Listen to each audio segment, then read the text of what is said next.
Hi friends, நம்ம இன்றைக்கி என்ன பார்க்க போகிறோன்னு பார்த்தீங்கன்னா, ஏபிசி மால்ட் வந்து எப்படி செய்கிறதுன்னு.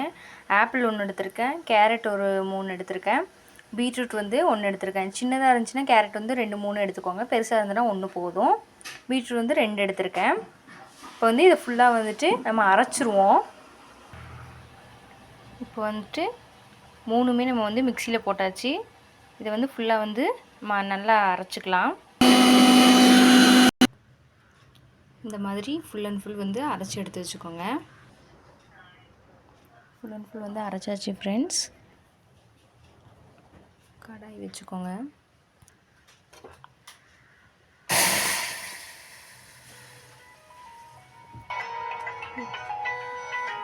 ஏபிசி மால்ட்டு செய்கிறதுக்கு ஃபுல் அண்ட் ஃபுல் வந்து இப்படி வந்து ரெட்டிஷாக இருக்குது. நல்லா வந்து கொதித்து வந்ததுக்கப்புறம் நல்லா கெட்டியாக வரணும். இது வந்து இதே மாதிரி கொதித்து வரும். இப்போ வந்து என்ன பண்ணுறீங்கன்னா, தட்டை வச்சு மூடி வச்சுருங்க. நல்லா கொதிக்குது, நல்லா கெட்டியாக வரணும்.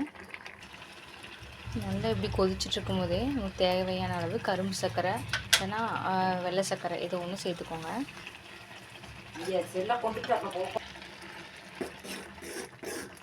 நல்லா மிக்ஸ் பண்ணி விட்டுருங்க. மிக்ஸ் பண்ணிவிட்டு நல்லா மூடி வச்சுருங்க. இன்னும் நல்லா கெட்டியாக வரணும்.